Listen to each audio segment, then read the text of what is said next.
कि अरे भाई, जिस आदमी ने, जिस लड़के ने मोदी का अभियान चलाया है उस पर भरोसा क्यों करें।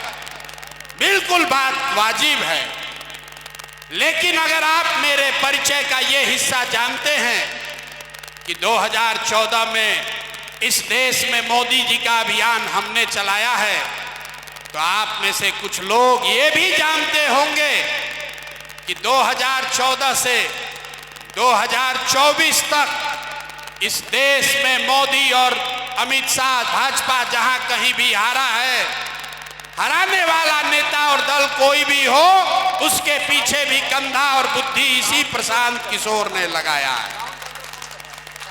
इसी प्रशांत किशोर ने बिहार में 2015 में महागठबंधन बनाकर भाजपा को यहां हराया। इसी लड़के ने पंजाब में कांग्रेस की मदद करके भाजपा और अकालियों को हराया। 2019 में आंध्र प्रदेश में, 2020 में महाराष्ट्र में, दिल्ली में, 2021 में तमिलनाडु में, बंगाल में, जितने जगह भाजपा हारी, हराने वाला दल और नेता चाहे कोई भी था, सबको सलाह यही लड़का प्रशांत किशोर दे रहा था। लेकिन अब मैंने वो सब काम छोड़ दिया और 2022 से 3 बरस से जो व्यवस्था बनाने की कोशिश कर रहे हैं, उसके मूल में एक ही बात है कि अगर भाजपा से मुकाबला करना है, अगर भाजपा से मुकाबला करना है तो एक ही हथियार है। उस हथियार का नाम है महात्मा गांधी।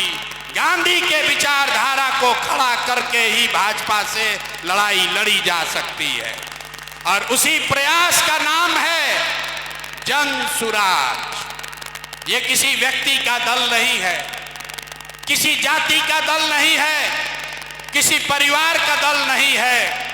ये बिहार में 1 करोड़ लोग, जिनको मैंने 2 साल पैदल चल के इकट्ठा किया, वो लोग जो अपने और अपने बच्चों के लिए एक नया राजनीतिक विकल्प चाहते हैं, जो लालू के डर से भाजपा और भाजपा के डर से लालू को वोट देने की राजनीतिक बंधुआ मजदूरी को खत्म करना चाहते हैं, ऐसे 1 करोड़ लोगों को इकट्ठा करके जो दल और विकल्प बना, उसका नाम है जन सुराज। ये प्रशांत किशोर का दल नहीं है और हम वोट नहीं मांगते हैं। ये वोट की सभा नहीं है, ये मशवरे की महफिल है। ये क्यों मशवरे की महफिल है? ये सुनने से पहले ये जानिए कि हम वोट क्यों नहीं मांगते। भैया, वोट मांगने वाला तो हर 1-2 साल पर कोई ना कोई आपके पास आता ही है। जो आया यही कहा, भाई हमको वोट दे दो, हम आएंगे, तुम्हारा जीवन का सब काम हो जाएगा। यही सुन सुनकर आप जीवन भर से वोट दिए जा रहे।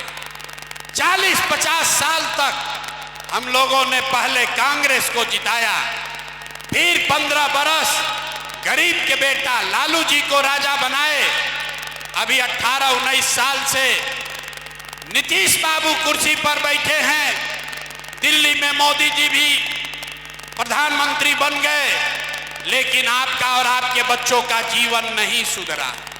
अब कोई आए हैं प्रशांत किशोर, आप हमारी बात सुनिएगा, हम पर भरोसा करके वोट दीजिएगा, तो इसका क्या गारंटी है कि जीतने के बाद हम आपके साथ धोखा नहीं करेंगे। भैया, जैसे पहले के लोगों ने आपके साथ धोखा किया, प्रशांत किशोर भी आपके साथ धोखा कर सकता है। इसीलिए हम वोट मांगते ही नहीं हैं। लेकिन इस सभा में, इस मशवरे की महफिल में आपको एक रास्ता बताएंगे। उस रास्ते को आप सुनिए, समझिए, ठीक लगे तो अपनाइए। मेरा ये दावा है कि अगर आपने उस रास्ते को समझ लिया तो वोट जिसको मन है उसको दीजिए। लेकिन जो रास्ता बताएंगे वैसे दीजिएगा, तो और कुछ हो या न हो, आपके बच्चों के लिए बढ़िया पढ़ाई और रोजगार का व्यवस्था निश्चित तौर पर हो जाएगा। और अगर न हो तो सांसद विधायक का नहीं, प्रशांत किशोर का, अपने बेटे अपने भाई का गला पकड़िएगा। तो जिसको जिसको ये रास्ता सीखना है, जिसको ये रास्ता सीखना है, उसको 2 सवाल का जवाब देना है। जवाब सबको देना है। जरा हाथ उठाकर बताएंगे, अभी नहीं सवाल पूछने दीजिए। आपके गांव पंचायत में, आपके अमौर में और कुछ हो या न हो, आप सभी के बच्चों के लिए बढ़िया पढ़ाई रोजगार का व्यवस्था होना चाहिए कि नहीं होना चाहिए? हाथ सबको उठाना है, हाथ सबको उठाकर बोलना है, होना चाहिए कि नहीं होना चाहिए?